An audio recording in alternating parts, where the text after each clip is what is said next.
Chase, huge start to that game, scoring 9 of your 13 in the first 5 minutes. Was some of that just excitement for the first game, or what was going into that, just the energy? Just excited, man. We've been practicing since June, so I was ready to play an actual game, and that's why I came out so ready to play.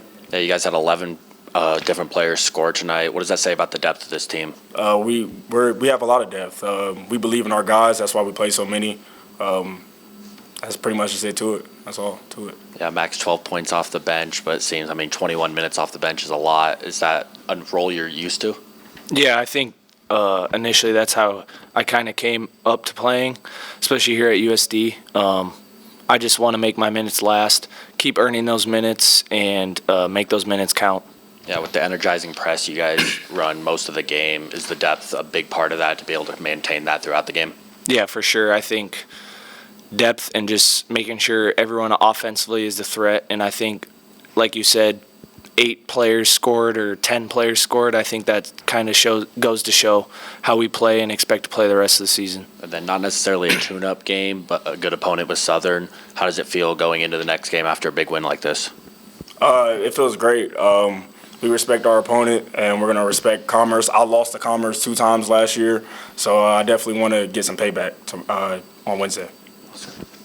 Proud of our team tonight. Obviously, always good to start with the win, especially at home.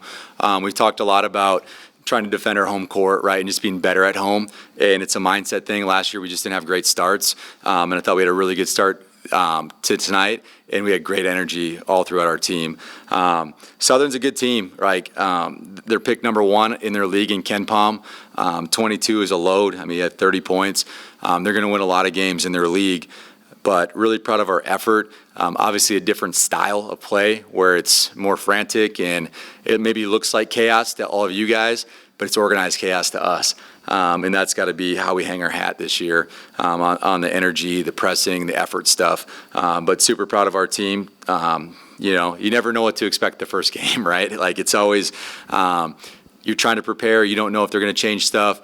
And we just kind of stuck with what we do, right, and worked on getting better at what we are going to do, and obviously paid off. So really happy with the win. Yeah, when your press is working like that early, getting them into foul trouble, what does that open up for you as the game goes on? Yeah, I think a lot of it just wears people down, and you could see they were getting frustrated. There's some guys that didn't want the ball anymore, right? And hey, you bring it up.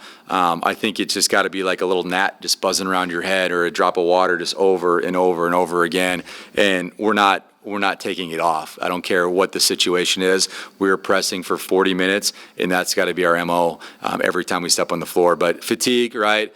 For us, maybe miss some free throws because we were tired, right? But for them, I think it disrupts their offense, right? They finally get it broken. Now they got to try to get to their point guard, and they're trying to run a play. And next thing you know, there's 12 seconds on the shot clock, and it really helps our defense, and it gives our guys confidence and energy.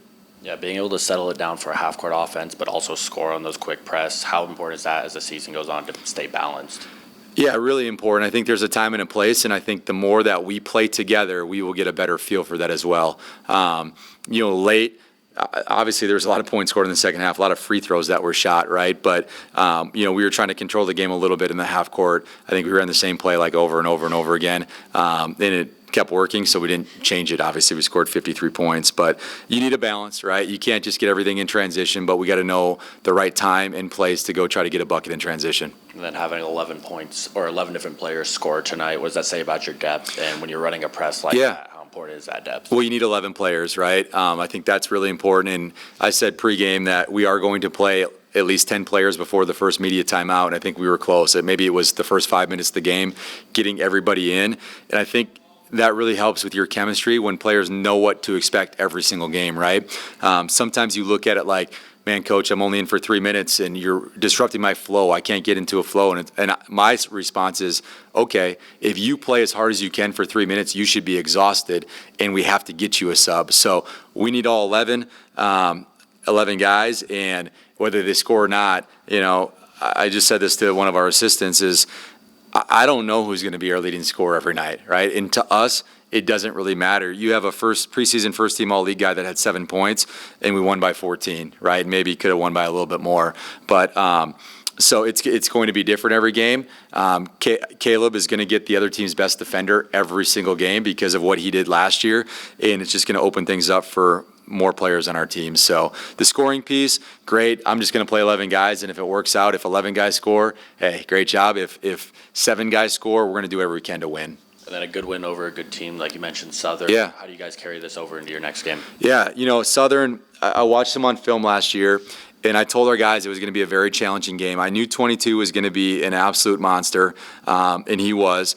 And, you look at their schedule last year in the non-conference, it's scary. They beat UNLV and they beat Mississippi State, right? And those are 2 really good wins. I think Mississippi State was ranked at the time when they beat them. So they're very well coached. Kevin does a great job with their group. And so I'm proud of our team for having the resilience to know we're going to play a good team and they're going to come at us, but we're going to fire back, right? And then leading into next game, was that the second part of your question?